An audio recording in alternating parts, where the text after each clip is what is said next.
এই দিনে স্মরণ করি লক্ষ লক্ষ শহীদদেরকে, অগণিত শিশু কিশোর, তরুণ তরুণী, যুবক যুবতী, বৃদ্ধ জনতার আত্মত্যাগকে, যার ফলে স্বাধীনতা অর্জন সম্ভব হয়েছিল। কিন্তু আমরা সেই অর্জনকে আমাদের দোষে সম্পূর্ণতা দিতে পারিনি। সর্বশেষ এবং প্রচণ্ডতম আঘাত হানল এক স্বৈরাচারী সরকার। সে প্রতিজ্ঞা করেই বসছিল এদেশের মঙ্গল হতে পারে এমন কিছুই সে অবশিষ্ট থাকতে দেবে না। এবছরের বিজয় দিবস বিশেষ কারণে মহানন্দের দিন। মাত্র 4 মাস আগে একটি অসম্ভব সম্ভব হয়ে গেল। দেশের সবাই মিলে একজোটে হুঙ্কার দিয়ে উঠল, পৃথিবীর ঘৃণ্যতম স্বৈরাচারী শাসককে পালিয়ে যেতে বাধ্য করে আমাদের প্রিয় দেশকে মুক্ত করেছে ছাত্র জনতার সম্মিলিত অভ্যুত্থান। যে হাজার হাজার শহীদ এবং আহতদের আত্মত্যাগ এবং ছাত্র জনতার অটুট ঐক্যের মাধ্যমে এই গণ অভ্যুত্থান সম্ভব হলো, তাদের সবাইকে স্মরণ করি এবং আজ এবারের মহাবিজয়ের দিনে সমগ্র জাতির পক্ষ থেকে তাদের প্রতি সশ্রদ্ধ সালাম জানাই।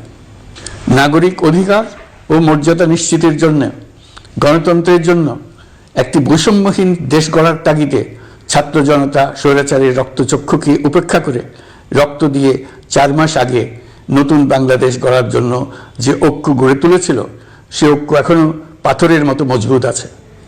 মাত্র কয়েকদিন আগে জাতি আবার গর্জে উঠে সমগ্র পৃথিবীকে সে কথা জানিয়ে দিয়েছে। যখন পরাজিত শক্তি নড়ে চড়ে ওঠার চেষ্টা করছিল, সকল রাজনৈতিক দলের এবং সকল ধর্মের শীর্ষ ব্যক্তিদের এবং ছাত্রদের সমাবেশের মাধ্যমে এক কণ্ঠে সজোরে ঘোষণা দিয়েছিল, আমরা যে নিরেট ঐক্যের মাধ্যমে অভ্যুত্থান করেছি সে ঐক্য আরও জোরদার হয়েছে। 4 মাসের ব্যবধানে আমাদের ঐক্য কোথাও শিথিল হয়নি। নতুন বাংলাদেশ গড়ার সংকল্পে আমরা অটুট আছি। বহির্বিশ্বে চাতুর্যপূর্ণ প্রচারণা দিয়ে যারা আমাদের মধ্যে দূরত্ব সৃষ্টির চেষ্টা করছে, তারা দূরত্ব সৃষ্টি তো করতে পারেইনি, বরং সারা জাতিকে সগৌরবে উচ্চকণ্ঠে তার ঐক্যকে পৃথিবীর সামনে তুলে ধরতে উজ্জীবিত করেছে। পরাজিত শক্তি তাদের পরাজয় কিছুতেই মেনে নিতে পারছে না। তারা প্রতিদিন দেশের ভেতরে এবং বাইরে থেকে জনতার অভ্যুত্থানকে ব্যক্ত করার জন্য বিপুল অর্থ ব্যয়ে নানা ভঙ্গিতে তাদের চেষ্টা চালিয়ে যাচ্ছে। পাচার করা হাজার হাজার কোটি টাকা তাদের আয়ত্তে রয়েছে। তাদের সুবিধাভোগীরা সর্বত্র ছড়িয়ে আছে। আমাদের ঐক্য অটুট থাকলে তারা আমাদেরকে আমাদের লক্ষ্য অর্জন থেকে ব্যর্থ করতে পারবে না। সজাগ থাকুন, নিজের লক্ষ্যকে জাতির লক্ষ্যের সঙ্গে একীভূত করুন। পৃথিবীর কোনো শক্তিই আমাদেরকে আমাদের লক্ষ্য অর্জন থেকে বিচ্যুত করতে পারবে না। আমি দেশের গণমাধ্যম কর্মী ও জনগণের প্রতি আহ্বান জানাই, বিশ্বের কাছে দেশের প্রকৃত চিত্র তুলে ধরুন। অপপ্রচারের বিরুদ্ধে সত্যই হোক আমাদের হাতিয়ার। জাতির এই নিরেট ঐক্য এই বছরের বিজয় দিবসকে স্মরণীয় করে রাখবে, ইতিহাসের অনন্য স্থানে প্রতিষ্ঠিত করে রাখবে।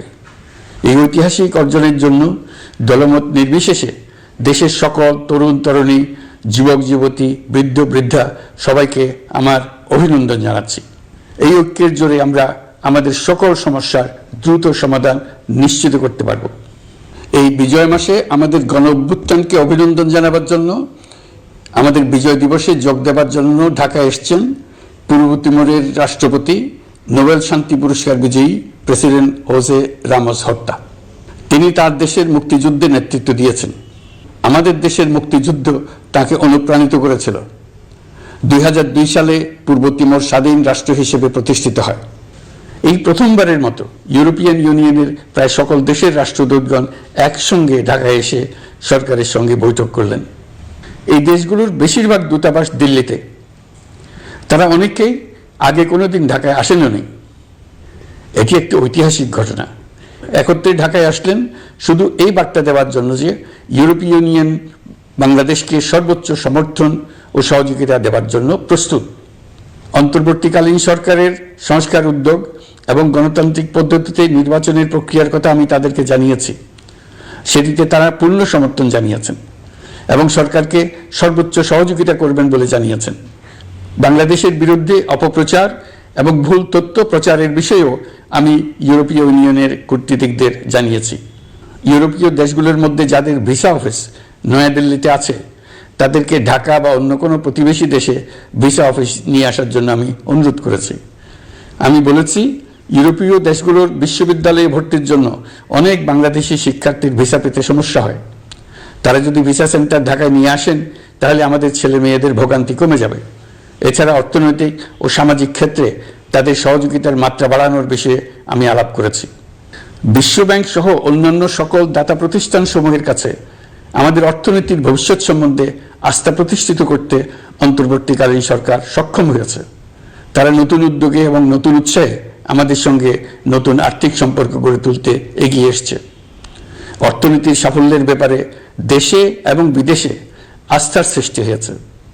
অন্তর্বর্তী সরকার যখন দায়িত্ব গ্রহণ করে অর্থনীতি তখন ভেঙে পড়ার অবস্থায়। গত 4 মাসে এই অবস্থার বিরাট পরিবর্তন হয়েছে। ব্যাংকিং ব্যবস্থায় আস্থা এবং নিয়ম শৃঙ্খলা ফিরে আসছে। কোনো ব্যাংক বন্ধ করে দিতে হয়নি। ব্যাংক যত দুর্বলই হোক তাকে টিকিয়ে রাখার ব্যবস্থা করা হয়েছে। প্রথম দিকে আমানতকারীর টাকা উত্তোলনের ব্যাপারে বিধিনিষেধ আরোপ করা হয়েছিল, এখন সেটা তুলে দেওয়া হয়েছে। বাংলাদেশ ব্যাংক সকল ব্যাংককে আমানতকারীর আমানত ফেরত দেওয়ার জন্য নতুন টাকার সরবরাহ দিতে প্রস্তুত হয়েছে। আশা করি এতে ব্যাংকিং ব্যবস্থায় সকলের আস্থা ফিরে আসবে। প্রিয় দেশবাসী, আমাদের সরকারের শুরুতেই একটি কমিটি নিয়োগ করেছিলাম, শ্বেতপত্র প্রণয়ন কমিটি। এই কমিটির কাজ ছিল অভ্যুত্থানের পর অর্থনীতি কোন পরিস্থিতিতে যাত্রা শুরু করলো তার একটা দলিল রচনা করা। এতে কি পেলাম কি পেলাম না তার একটা চিত্র তুলে ধরার দায়িত্ব দেওয়া হয়েছিল এই কমিটিকে। ডক্টর দেবপ্রিয়ের সভাপতিত্বে গঠিত 12 সদস্যের শ্বেতপত্র প্রণয়ন কমিটি নির্ধারিত সময়ে এই কঠিন কাজ সম্পন্ন করে আমাদের কাছে 400 পৃষ্ঠার একটা বিস্তারিত রিপোর্ট পেশ করেছে। রিপোর্ট পড়ে দেশের মানুষ হতভম্ব হয়ে গেছে। দেশে বিদেশে অনেক প্রতিষ্ঠান ও ব্যক্তি গভীর আগ্রহ নিয়ে এই রিপোর্টটি সংগ্রহ করছে। দেশের মধ্যে পত্রপত্রিকা, সেমিনার, আলোচনা সভা, টেলিভিশনে এই নিয়ে প্রচুর আলোচনা হচ্ছে। ফ্যাসিবাদী সরকার দেশের অর্থনীতিকে ভেঙে দিয়ে গেছে এটা সবাই বুঝতে পারছিল, কিন্তু অর্থনীতিকে কি পরিমাণ ধ্বংসস্তূপে পরিণত করে দিয়ে গেছে তার পরিমাপ সম্বন্ধে কোনো ধারণা করতে পারছিল না। শ্বেতপত্র প্রণয়ন কমিটি হিসেব নিকেশ করে এর পরিমাণ বের করে দিয়েছে। এই রিপোর্ট পড়ে সকলে অবিশ্বাস্য চোখে একে অপরের দিকে তাকাচ্ছে, কারো মুখে কথা বেরোচ্ছে না। দিন দুপুরে সকলের সামনে থেকে হাজার হাজার কোটি টাকা ব্যাংক থেকে পাচার করে নিয়ে গেছে। কেউ বলার ছিল না, কেউ দেখার ছিল না। যারা নিয়ে গেছে তাদেরকে কেউ বাধা দেয়নি, বরং সর্বস্তরে সবাই আগ্রহ সহকারে তাদের সঙ্গে সহযোগিতা করেছে, কারণ তারা সব আপন লোক। বিশাল বিশাল প্রকল্প নেওয়া হয়েছে ঋণের টাকায়। এসব প্রকল্পের মোড়কে বিশাল বিশাল অর্থ লুটপাট করেছে। প্রকৃত ব্যয়ের চাইতে কত বেশি ব্যয় ধরে কাদের হাতে টাকাটা পাচার করে দেওয়া হয়েছে তাও এই প্রতিবেদনে তুলে ধরা হয়েছে। শ্বেতপত্র প্রণয়ন কমিটি তাদের প্রতিবেদনে তুলে ধরেছে যে বার্ষিক উন্নয়ন ব্যয়ের প্রায় অর্ধেক টাকায় লুটপাট হয়েছে। দেশে এমন ধরনের পোষ্যতোষী পুঁজিবাদ তৈরি করা হয়েছিল যার সুবিধাভোগী ছিল স্বৈরাচার ও তার সহযোগীরা। প্রতিবেদনে উল্লেখ করা হয়েছে যে নির্দিষ্ট কিছু গোষ্ঠীকে সুবিধা দিতে যে পরিমাণ কর ছাড় দেওয়া হয়েছে সেটা অর্ধেকে নামিয়ে আনা গেলে দেশের শিক্ষা বাজেট দ্বিগুণ, স্বাস্থ্য বাজেট 3 গুণ করা সম্ভব ছিল। পাচার করা এই টাকা আপনাদেরই টাকা। তারা প্রকাশ্যে আপনাদের কষ্টার্জিত টাকা লুট করে বিদেশে ভোগবিলাসে ব্যয় করছে। সম্প্রতি গার্ডিয়ান পত্রিকাতেও পাচার করা টাকায় গড়ে তোলা সম্পদের পাহাড় নিয়ে একটা সচিত্র প্রতিবেদন প্রকাশিত হয়েছে। পাচার করা এই সীমাহীন অর্থ এখন আবার দেশে গোলযোগ সৃষ্টি করে তারা এদেশে ফিরে আসার সুযোগ সৃষ্টির কাজে ব্যয় করছে। আপনারা দেখতেই পাচ্ছেন এই টাকা কিভাবে দেশের সংহতির বিরুদ্ধে সকল প্রকার অপপ্রচারের কাজে লাগানো হচ্ছে। প্রতি বছর অর্থনৈতিক প্রবৃদ্ধির যে হার দেখানো হয়েছে সেটাও মন গড়া। দেশকে এবং পৃথিবীকে বলা হচ্ছিল কি সুন্দর দেশ বাংলাদেশ, লাফিয়ে লাফিয়ে তার উন্নয়নে এগিয়ে চলছে। এখন বাংলাদেশ ব্যাংকের বড় কাজ হলো পাচার করা টাকা দেশে ফিরিয়ে আনা। তারা তাদের সর্বোচ্চ ক্ষমতা দিয়ে সেটা চেষ্টা করছে। কাজটা কঠিন, কারণ এই বিষয়ক আইন কঠিন। আমরা বাংলাদেশ ব্যাংকের সাহস ও সমর্থন দিয়ে যাচ্ছি। বারবার বলছি, অন্তর্বর্তী সরকারের আমলে আংশিক টাকা হলেও যেন ফেরত আনা যায়। প্রিয় দেশবাসী, অন্তর্বর্তীকালীন সরকার দায়িত্ব নেওয়ার পর বিভিন্ন খাতে সংস্কারের লক্ষ্যে গুম কমিশন সহ 15টি কমিশন গঠন করেছে। এসব কমিশন পূর্ণ উদ্যমে তাদের কাজ করে যাচ্ছে। গুম কমিশন গত পরশু তাদের প্রতিবেদনের প্রথম খণ্ড আনুষ্ঠানিকভাবে পেশ করে গেছেন। গুমের শিকার বহু পরিবারের নিরাপত্তার স্বার্থে এটা এখন প্রকাশ করা যাচ্ছে না। এই প্রতিবেদন পড়ার আগেই আপনাদেরকে সাবধান করে রাখি, এটা একটা লোমহর্ষক প্রতিবেদন।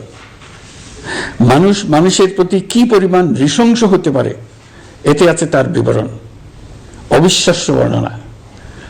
সরকারের আক্রোশের শিকার হয়ে ঘটনাচক্রে যারা এখনো বেঁচে আছেন তারা আজ পর্যন্ত মুখ খুলতে সাহস করছেন না। তাদের ভয় কিছুতেই কাটছে না। তাদের ভয় হঠাৎ যদি ওই জালেমরা আবার ক্ষমতায় আসে তাহলে তাদের প্রতি এরা নৃশংসতম হবে। গত সরকারের ঘৃণ্যতম অধ্যায়ের ঐতিহাসিক দলিল হিসেবে এই প্রতিবেদন অমর হয়ে থাকবে।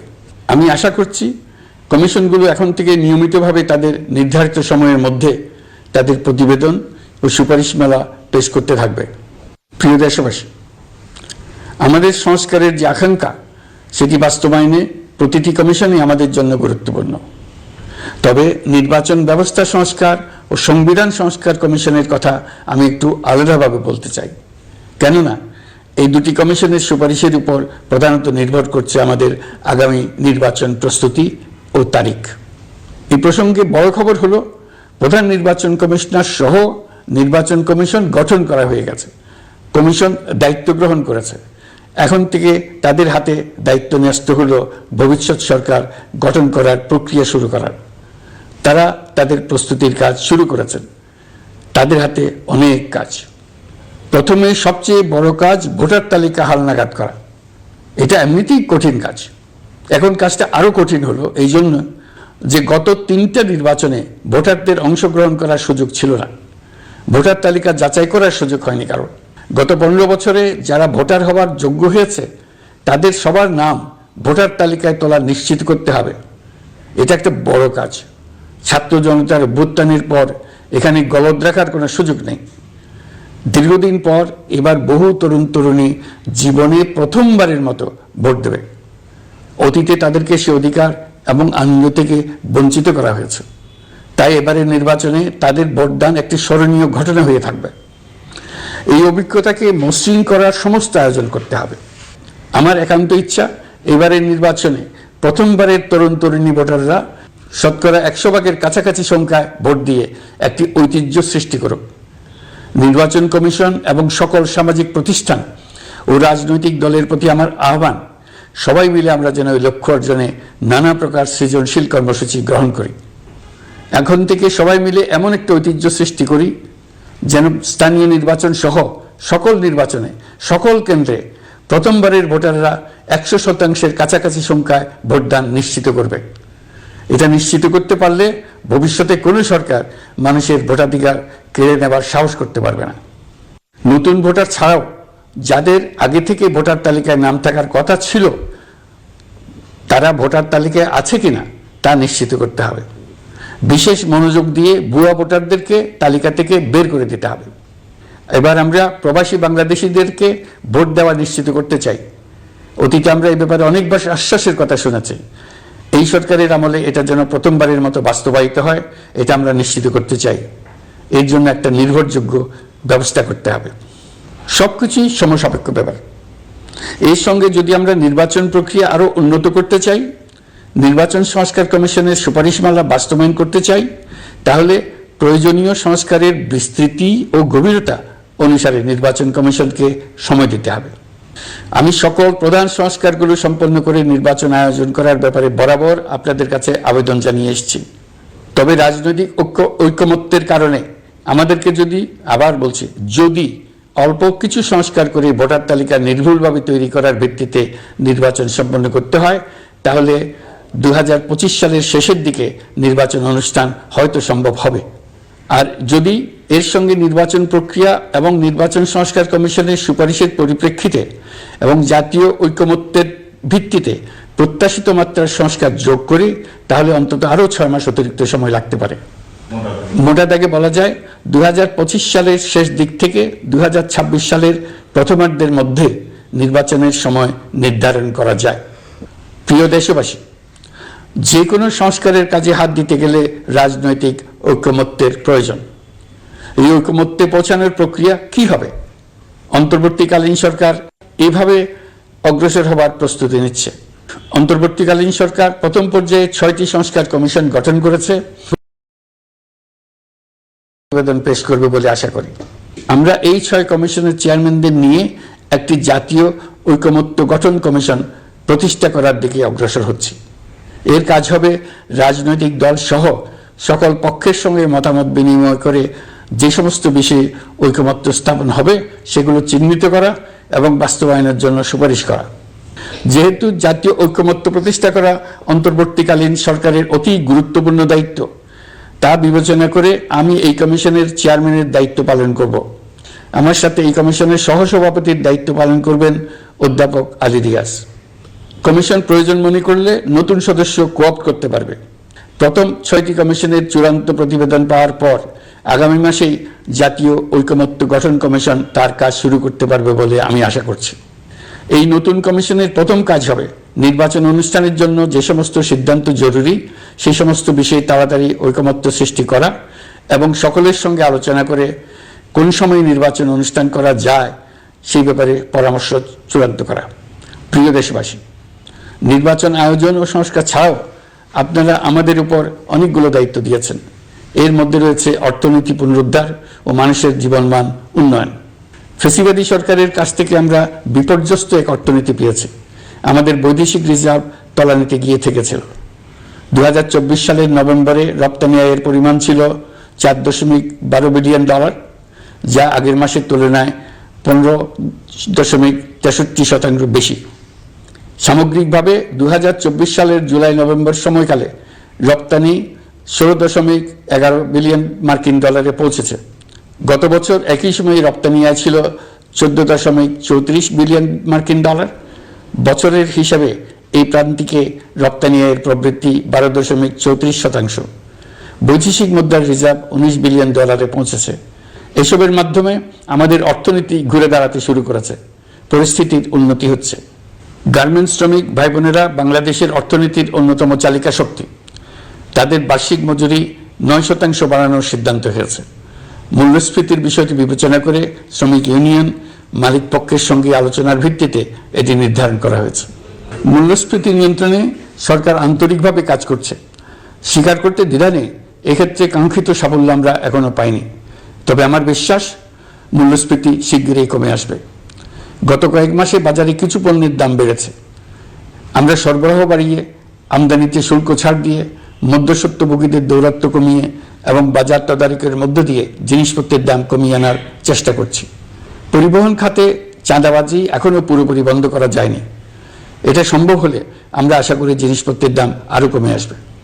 আমরা আপনাদের কষ্টে সমব্যথী, তবে আমরা জানি সরকারের কাজ কেবল সমবেদনা জানানো নয়।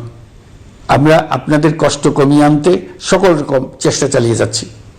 আসন্ন রমজানে দ্রব্যমূল্য সহনীয় রাখতে আমরা সবার সহযোগিতা চাই। আমরা ইতিমধ্যে ব্যবসায়ীদের সঙ্গে কথা বলেছি। তারা আমাদের কাছে ওয়াদা করেছে বাজারে পণ্য সরবরাহে কোনো সংকট হবে না। অতিরিক্ত মুনাফার লোভে যদি কেউ কৃত্রিম কোনো সংকট সৃষ্টির চেষ্টা করে আমরা তাকে কঠোর হাতে দমন করব। বাজার সিন্ডিকেটের দৌরাত্ম্য বন্ধ করতে বিকল্প কৃষি বাজার চালু করার লক্ষ্যে আমরা কাজ করে যাচ্ছি।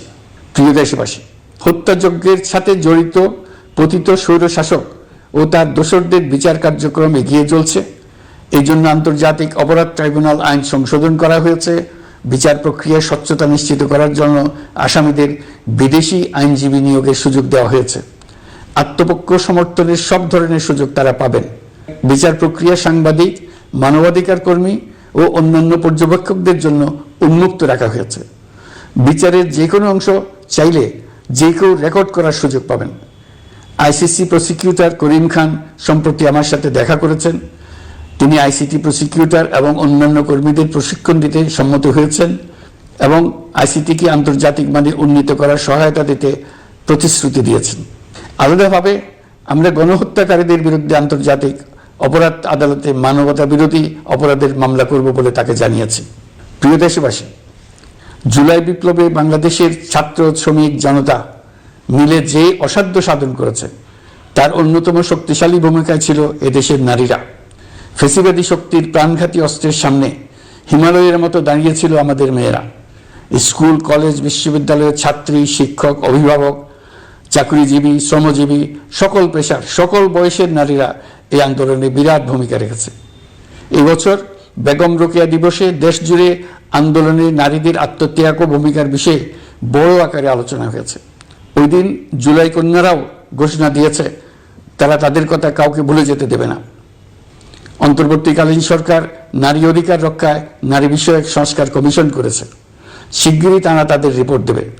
জুলাই কন্যারা ঘোষণা দিয়েছে প্রতি বছর 10 ডিসেম্বর তারিখে নির্ধারিত সময়ে সারা দেশে সকল পরিবারের নারী, শিশু, কিশোরী, তরুণী, মহিলা, বৃদ্ধা একসঙ্গে নিজ নিজ নির্ধারিত স্থানে, সেটা উঠান হোক, বাড়ির সামনে রাস্তায় হোক, সমাবেশ করে দেশের অর্ধেকাংশ মানুষের অস্তিত্বের কথা সারা জাতিকে স্মরণ করিয়ে দেবে, তাদের আশা আকাঙ্ক্ষার কথা জানিয়ে দেবে।